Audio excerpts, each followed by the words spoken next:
What do charities need? What do they really need? If you answered funding, well, yeah, you're technically right. But what's more important than that? It's to grow a supportive ecosystem and community.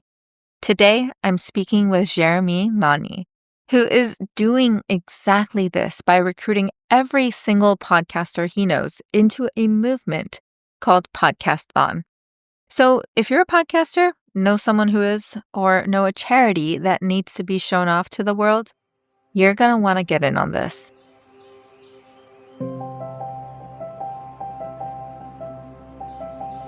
Welcome back to another episode of Global Health Pursuit, the podcast where we explore the world's most pressing health challenges through a beginner's lens.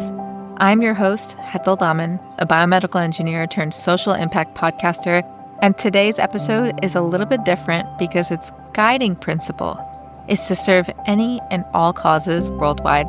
The concept is quite simple, yet somehow powerful, to convince as many hosts of podcasts as possible to dedicate one episode of their show to a charity of their choice, and to do that in a coordinated effort. That would be mid-March.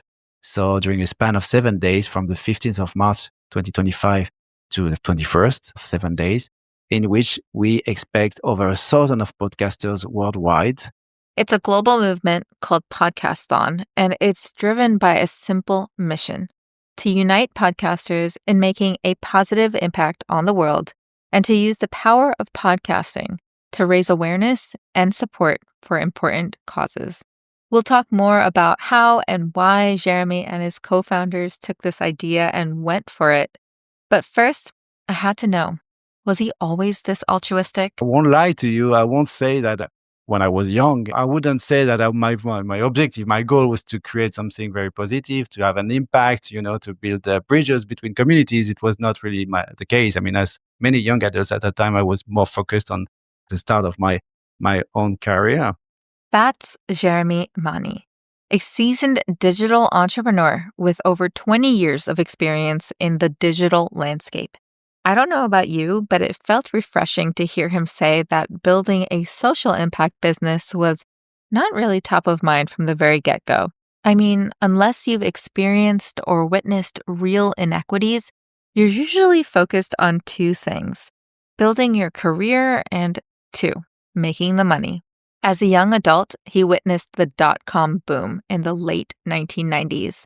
It was a period of rapid growth in the stock market that was fueled by investments that were made in internet-based companies. And Jeremie found himself in the perfect place at the perfect time with the perfect people. I was fortunate to spend a semester in Michigan University 25 years ago, in 1999. And at that time, it was a credible period. It was the very beginning of internet, meaning that you could see a lot of .coms ads on billboards, on TV. I was surrounded by students that would split into small groups to create business plan and startups. And I didn't even know what was a business plan and what was a startup. But I just realized quickly that it was a revolution. And so my goal was to be part of this revolution. When I went back in France in 2000, with some friends and partners, we created this first company about the email marketing sector, because that was the beginning of something. And it's not just like you create a company like we do now. It was also this feeling of being part of something bigger than us, that is this internet revolution. That was really my motivation. Then I was lucky to be in Michigan in 1999, and it changed my mind completely. It was a complete change of mindset, and I dropped the marketing career to try to embrace a more internet career, which was something new at that time. What was it like diving into that? You said that you didn't have any idea what a business plan is. It's easier now. There's so many online courses that you can follow, you can attend to teach you that. But, at that time, I was 22, 23. I had nothing to lose. It's so easier to create a company when you're a young adult because you don't have any family. You can stay home with your parents. You don't have to spend any rent or something. And if you fail, well, still young, so you can get a job and keep on your normal career in marketing, accountability, finance, or wherever else. I was naive at that time. We were young with no experience. I'm saying we because we were a bunch of 5 co-founders with the same, spirit that just wanted to move forward and try to do something. It's easier to have a storytelling now saying that we had a vision and we wanted to become entrepreneur, but that wasn't really the truth. And the truth is that you're young, you're a bit naive, and you're seeing this revolution and you want to be part of it, and you have an idea, a concept, and you say, why not? Let's have a try. Let's try to get our first clients. And from there, you build the company. But yeah, there was no big vision at that time. So how long did you work on that? Yeah, it was a 10 years journey, a bit complicated at the beginning, but the first 2 or 3 years were a bit hectic. But after that, we managed to grow and it was successful. We sold it after roughly 10 years. And it was a great adventure. Only positive things came out of this experience. He's talking about a company that he co-founded in 2000. It was one of Europe's first email marketing companies. And with his team, he built it from the ground up before a successful sale in 2009. That's almost 10 years of hard work, dedication, and faith without knowing if you'd succeed. If you're an entrepreneur looking for inspiration, make sure to stick around until the very end to hear a clip where we dive a little bit deeper into this. Jeremie then acquired and led a community management company specializing in content moderation. He grew it into a thriving business until selling it in 2019 to pivot into a space he calls digital for good. So you sold those 2 companies, and then now you're in the space of philanthropy, right? But in the sense of digital for good. Can you explain what that term means for you? First of all, I have to say that most of the time when you're referring to digital technology, it's related to some kind of bad concept or a bad reputation. Think about hate speech, screen addiction, scam, fake news also. So technology has a bad reputation and the many potential harm for society and also for individual. When I was in content moderation, I was able to witness the darker side of the digital world, its toxicity, because that was my job as a moderator and the owner of this company to somehow hide it a bit. It's kind of frustration because you hide it, but you're not solving the problem. I do think that technology is a neutral tool. I mean, it's neither bad or good. It depends on its use. I mean, I'm just stating some very basic thing there, but I do believe it's true. I do believe that there is ways to somehow channel the technology for positive change, and that would be what I'm calling digital for good. I was referring to those first days of internet 25 years ago, and we had this belief, probably a bit naive at the time, that would be a positive revolution, that it would break barriers, that it would reduce costs, that would bring people closer. Somehow it's true. I mean, I'm living in Montreal. My family's in Europe, and my life would be lonelier if I hadn't those tools like FaceTime and WhatsApp. That's definitely a positive tool that didn't exist at the time to connect people and to be closer from your family. But yet we still have a lot of work. Let's be honest, to ensure that these digital capabilities are used for better good. It's not automatic. It requires some conscious effort and intention to tip the balance toward the good. And with this Podcasthon initiative, we are fully aware that we are not changing the world. We are not changing any lives, but we are trying to contribute our small part to the bigger picture. But tell me about Podcasthon. Where did the idea come from and why podcasts, right? Because I feel like it's so different, your previous life, right? Your previous life is completely in the tech world, in the business world. And then where did you have the idea that, okay, I'm going to utilize the podcast platform to contribute some good in the world? It started maybe in 2020. It was clearly a turning point. First, because I moved to Canada, so it's right moment maybe to change life somehow, but also, and probably most importantly, it was a COVID period. That's a period for reflection, on deeper motivation, on purpose. I mean, we were numerous. A lot of people took advantage of this period to decide what they didn't want to keep on doing. And then that was no different. I realized that I had a double chance. First, I could have a comfortable life, but most and foremost, I don't have any frustration. I have no desire of luxury watch or or sports car or islands home somewhere in the world. I mean, I do respect people who are passionate about luxury watch, but it's definitely not me. So I had to decide if I wanted to create a third company or do something else. And I had no motivation to create a third company.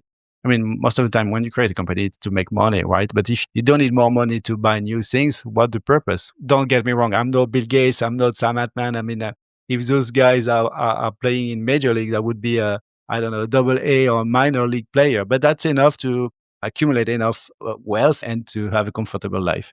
I had a lot of energy. So I told to myself that I could maybe use this energy and my skills as an entrepreneur to do something for the others, like problem solving, community building. I'm a doer. Everything related to execution skills. You might use it not to create a company, but to create a charitable organization.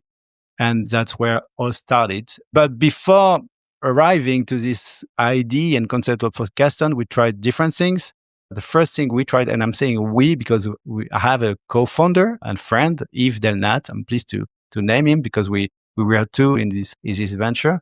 And the first thing we decided to do in 2021, roughly, is to launch kind of social network dedicated to altruistic people. So I do love this baseline, but it didn't work.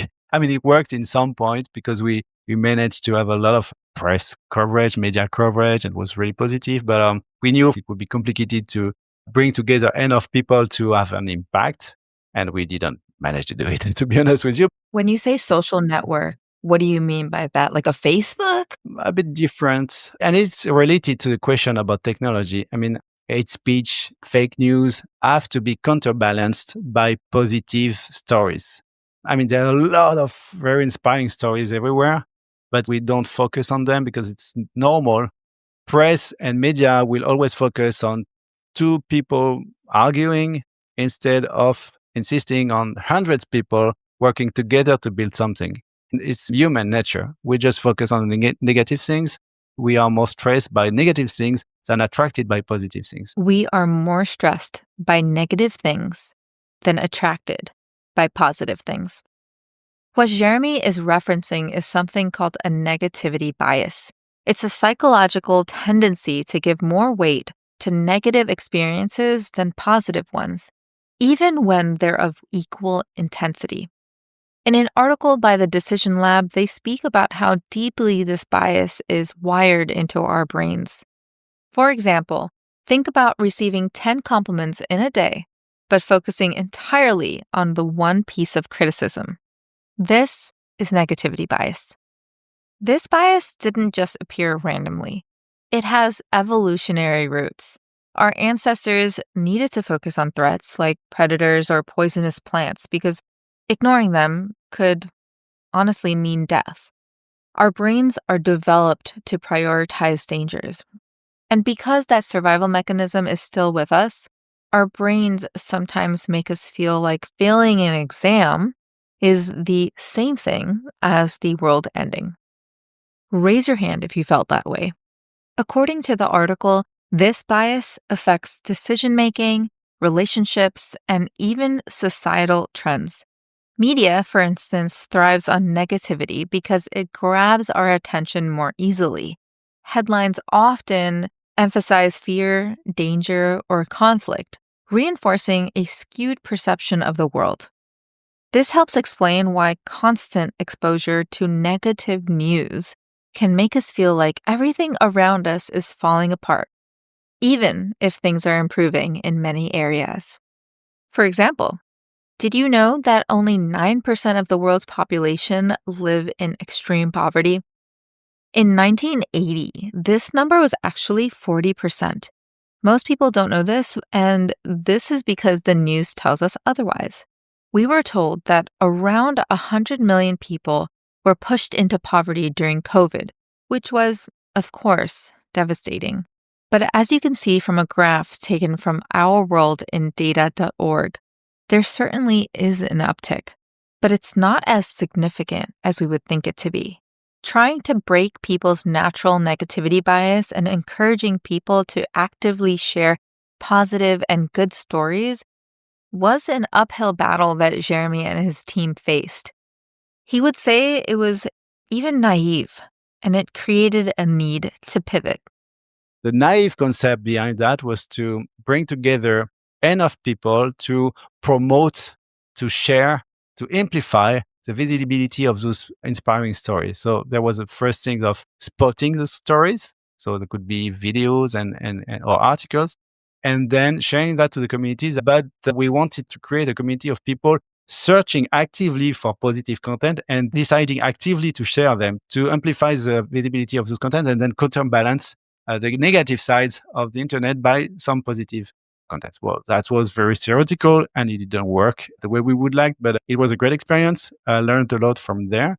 And somehow it led us to Podcasthon because just like in a company, when something is not really working the way you like, you adjust it, you adapt yourself.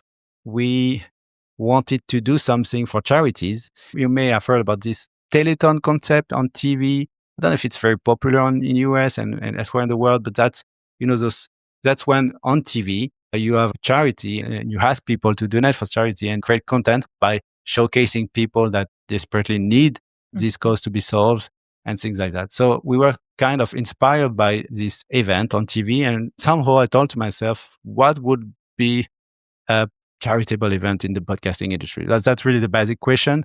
And from there, we managed to create this podcast initiative. We just put that to at least a dozen of podcasters and saying, we have this idea of trying to create a podcasthon, and here is what it looks like, and to help us to fine tune the formula. And from there, we managed to bring together 20, 30, and 50 podcasters and 100, and word of mouth do its job. And the first edition, that was in France only at the time in 2023, gathered 300 podcasters, which was a great start. To be honest with you, we didn't put on our effort in Podcasthon first. We saw that as a success and we tried something else. We tried to have an impact on LinkedIn too. In 2023, after the success of the first Podcasthon, we invited a concept of giving link. And the concept was pretty much the same. That is, trying to convince as many influential people on LinkedIn to create a post, to write a post dedicated to a charity and asking for donation for this charity. So we selected, 40 charities and asked those influential people pick one and to write a post for them because they're supposed to be influential. They have communities. And if we could aggregate the number of followers of all those people, that would lead us to over 6 or 7 million of followers. So that was theoretically significant, but didn't work as we wanted. We managed to get those 150 people, but the donation were a bit disappointing. So that's where we realized that Podcasthon was our best shot. We need to focus on this initiative and drop the others to be 100% focused on this initiative. So we had a second edition in 2024 with not only 400 podcasters, but many partners like Apple Podcasts, Acast, Spotify, a lot of others. And it became much more structured. In 2025, we will open it to English-speaking podcasters. It's a huge shift and a great challenge because we're starting from scratch in US, in UK, in Canada, in Australia, in, South Africa, and many other countries, in India for sure. It's also because I need to showcase the fact that it took time from 2020 till now to arrive to this Podcasthon. I feel like, what I'm hearing is you have to pivot multiple times to see what works. But was the main goal for starting this type of initiative to raise money? And that would be the quantifying factor to see, okay, this event was successful because we raised X number of dollars for these charitable organizations that are featured on these podcasts. Right. I mean, it's a learning curve. And to be completely honest with you, that was our first intention at the very beginning with the very first Podcasthon, to raise money for charities. And then we quickly realized that it was not the case, probably because podcasting is not the best medium to do that. There is no urgency behind it. You can listen to an episode 6 months later and it will be still valid and interesting. And also because, that's not the strength of podcasts. And on the contrary, podcasting is probably the best medium to convey emotion, to tell stories, to take time to have a nuanced speech. That's what it takes for charities to connect with a larger audience. So the feedback of the charities after the first podcaston were, we don't really expect you to collect money because it takes time. If you put us into a relation with a new listener, it would be hardly surprising that we will donate immediately because it takes time, to plant a seed and to see it grow. And it was a common speech from very large NGO to local charity. It was a very common point. What we need, they said, is to enlarge a circle of our supporters, meaning our potential donators, our potential volunteers, anyone that would be eager to share our content or be more interested in what we are doing. And with time, that's our job to transform them into potential donators or whatever else. Please keep on connecting us with new audiences. We found that there was a match there because you podcasters, you're great in storytelling, in gathering a loyal audience. And on the other hand, charities, they need to be connected with new audiences. If you think about that, there is many other ways to collect money to donate. Marathons, phone-ins, auctions, you name it. I mean, they found out to be very effective in raising money for charities. But it's more complicated for those events to bring to the table new audiences. And we are trying to be a bit innovative in that sense, not searching for very strict KPIs. And we don't care about KPIs. We are just convinced that it's very positive to put into relation a charity with a new audience. And with your talent as podcasters, you will be able to ask the good questions and put in value maybe a representative of a charity during the episode. So my conviction, my belief is that after listening such an episode, something will happen. I mean, there's better chance that you might be touched and you would be eager to do something at the end of the day to help them. Maybe not immediately, but maybe in the future. I can tell you that is exactly what happens because I have heard people from my own podcast episodes to say, hey, I learned about this nonprofit through your podcast. I reached out to them and now I'm an intern. Or I got connected with their founder.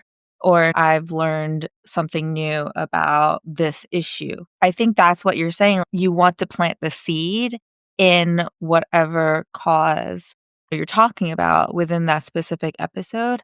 And then also, like, after podcasts are released, right, there's marketing effort, right? So it's not just the audio that comes out. You're also releasing the reels and the posts so that if people don't listen to the episode, you're still hearing about the specific charity through different mediums.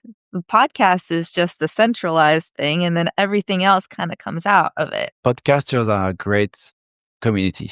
I mean it. You guys are passionate.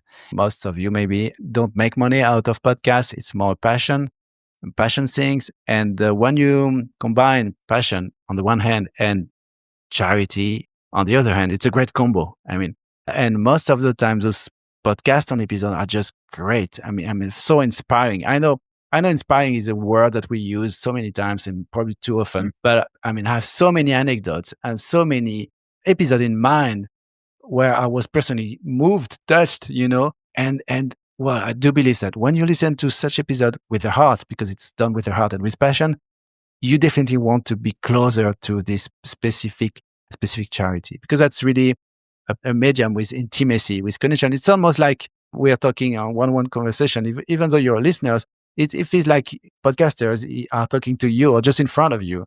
That's a little bit of magic that you can't find on social media, like, I don't know, a 30-second video on Instagram or TikTok. Yeah. You can't expect from that the same awareness or the same impact.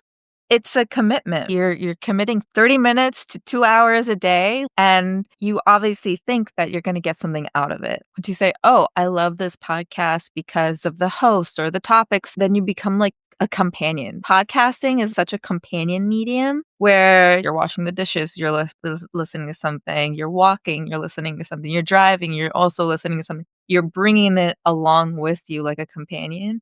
And that's why I feel like this is the perfect medium to really get close to a specific cause on my podcast, we talk about all different global health topics. I just recently learned about my cycle, menstrual health. I'm 33 years old. How do I not know about this stuff? And then through that, learning about a brand that really cares about the planet, but then also period products in that sense and how they meld it, right? Through podcasts, you make a friend, right? It's like I'm sitting here with my friend and I'm learning about something. And it's just, I think that's the perfect medium. And your listeners will trust you because they are accustomed to hearing your voice. Maybe one of the reasons of the success, if I may use this word, of the podcast lies in the fact that you, podcasters, decide which charity you want to highlight. We are not importing a charity or even a cause. And it was something that sounds maybe anecdotic at the very beginning, but I'm now convinced that it was core part of the success because it led to a kind of alignment between your value, your theme of your editorial line, and also what is expected from your audience. So you might listen to podcasts about, environment, about against poverty, about, I can't name all of them, but there's so many causes.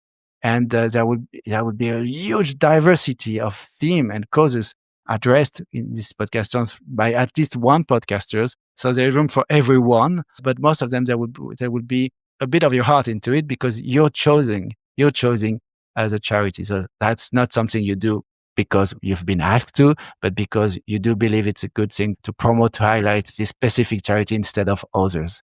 And you will get a chance next year to choose another one. So yeah, there will be room for several of them.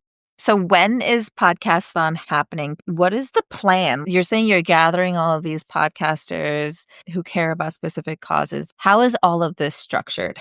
The concept is quite simple, yet somehow powerful to convince as many hosts of podcasts as possible to dedicate one episode of their show to a charity of their choice and to do that in a coordinated effort. That would be mid-March. So during a span of 7 days from the 15th of March, 2025 to the 21st, 7 days, in which we expect over 1,000 of podcasters worldwide. There is this idea of convincing so many podcasters to release an episode showcasing a charity of their choice. The coordinated effort makes it an event, and that's enabling us as an organizing team to partner with organizations like ACAST, Spotify, Podnews, and many others to amplify the visibility of this initiative.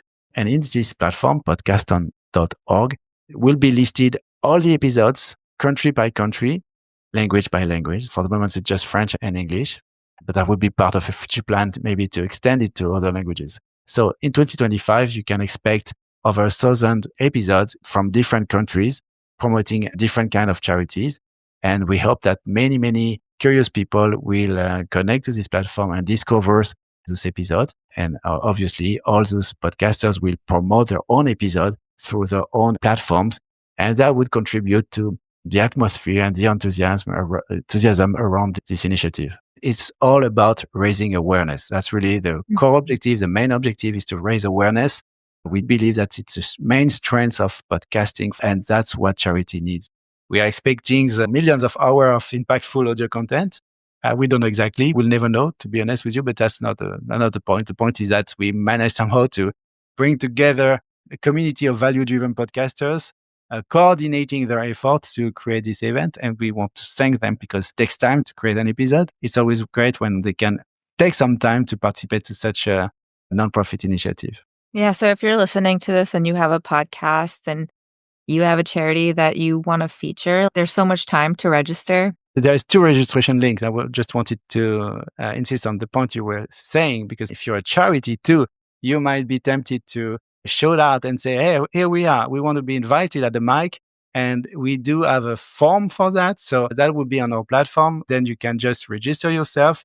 Doesn't mean that you will be invited automatically, but at least you will be displayed on a website on a list. And this list is shared to any registered podcasters. So 900 so far. And for any podcaster might not be completely at ease with finding a charity or may not have contacts, then it's a valuable sources of inspiration for them. They can select with keywords a few charities and then decide which one they want to invite. I do encourage you, if you're a charity, to register. And for sure, if you're a podcaster too, you're more than welcome to participate. It's not too late. Podcasthon is happening in just a month's time and runs from March 15th to March 21st. So like Jeremie said, if you're interested in participating as a podcaster or even just a listener when the event is launched, make sure to register or sign up to receive their newsletter at podcasthon.org. I'll leave the links in the description below. And if you're wondering, I'll of course be participating in this event, so make sure that you're following this podcast wherever you're listening, because on the week of March 15th, I'm releasing an episode featuring an organization that you won't want to miss. If you have any questions at all, you can comment below if you're listening on Spotify or YouTube, or shoot me an email at hethel@globalhealthpursuit.com. Now, if you're still listening, I've got a little bonus bit of inspiration, especially if you're an entrepreneur or aspire to run your own business one day. Here's a little bit of light for you. I was looking at your history, and you started this company around 2000. You mentioned that you didn't get your first sale until 5 or 6 years down the line. That gives me motivation, and I think people listening to this motivation, because things take time. We need to think about our small wins along the way, and that people are seeing that, and that eventually something will pay off after having failures. And so that's where I felt inspired.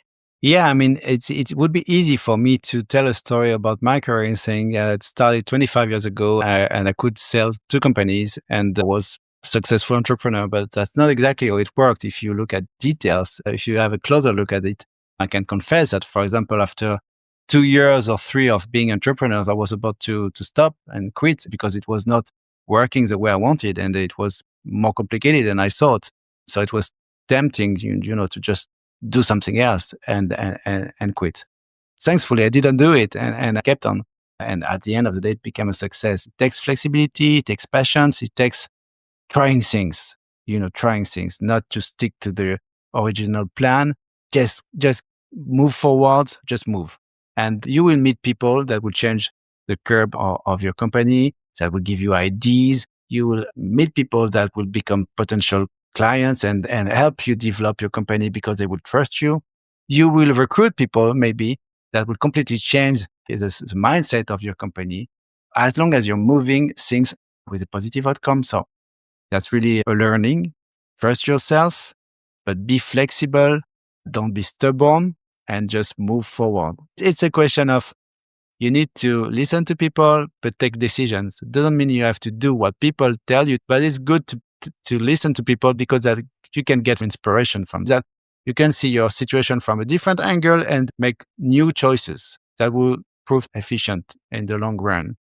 So that's what I mean by not being too stubborn. Sometimes we have a plan in mind and we want to stick to the plan, whatever happens. You don't have to change plan every other day, but you might be able to change plans from time to time if it's not working the way you like. So that's difficult to judge when you need to evolve, but that's something you learn with experience. To get experience, you need to be patient.